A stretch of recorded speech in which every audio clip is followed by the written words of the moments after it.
What if the future of baseball sounded a little like this? It's the bottom of the ninth inning of Game 7 of the 2016 World Series. The New York Yankees are tied with the Pittsburgh Pirates 7-7.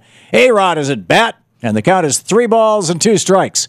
Jeff Locke of the Pirates winds up and throws, and as his fastball flies by, A-Rod swings at it and misses.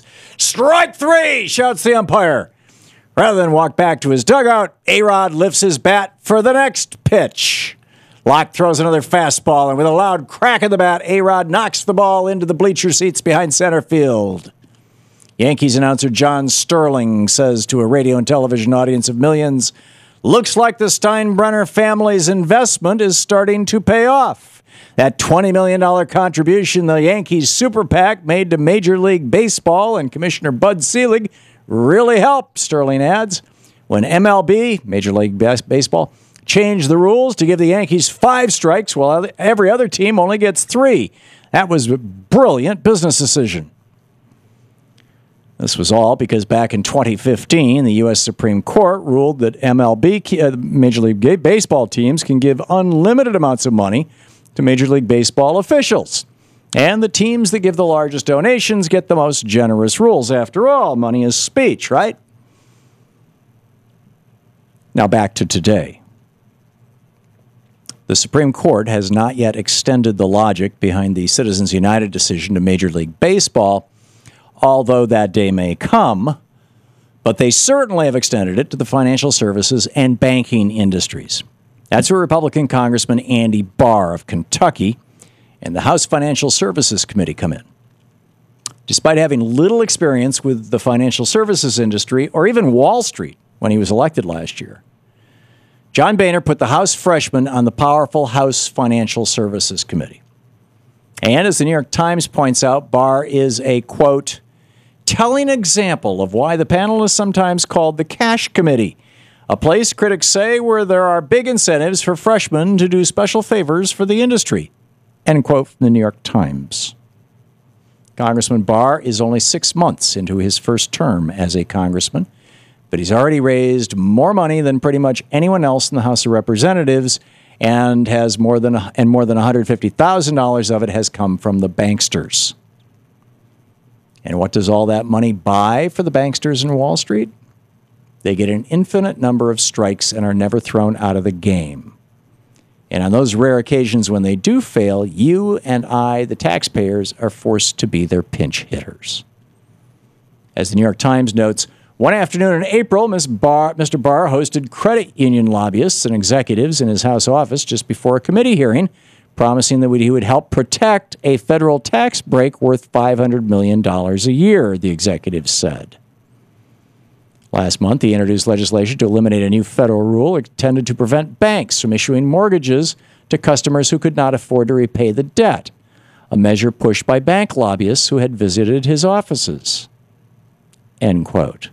In other words, Congress was trying to pass a rule that said bankers could not give mortgages to people who they knew could not pay them back. But giving mortgages to people who can't pay them back is weirdly profitable for banks. So Congressman Barr gave the banks the $500 million, and it only cost them $150,000.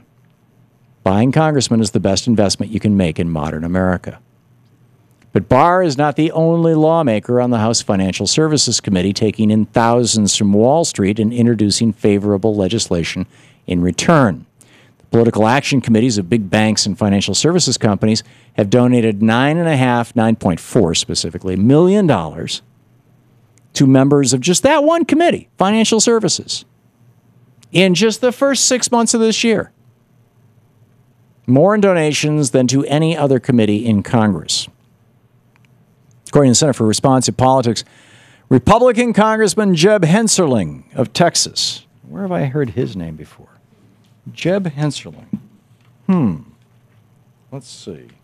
Jeb Hensarling. Yes, of course. How could I have forgotten?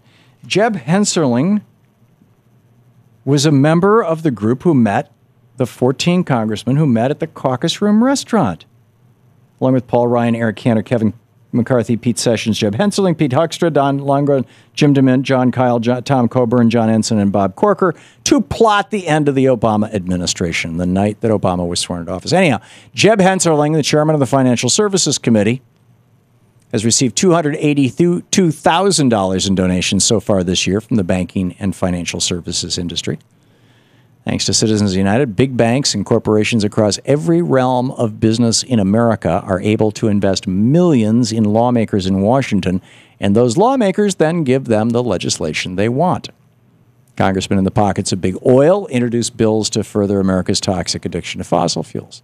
Congressmen in the pockets of giant healthcare and drug companies introduce legislation to keep healthcare costs in America the highest in the world. Ever since 5 right-wing justices on the Supreme Court handed down the disastrous Citizens United decision, corporations have been allowed to rig the game. And it's not only making banking a risky business, it's also ripping the guts out of the American democracy. We need to stop all the payoffs, all the so-called investments, and rigged rules in Washington and restore the integrity of American democracy. Go to movetoamend.org and help overturn Citizens United so that in our democracy, every industry and every company has only 3 strikes at bat, right? Banksters, they're getting strike after strike after strike. It's really quite remarkable when you think about it. By the way, in that rant, I said that Andy Barr has gotten more money than any other member of Congress, I think. And that is not correct. He's just, way up there at the top in terms of money from the banksters because he's on the House Financial Services Committee. It's pretty amazing.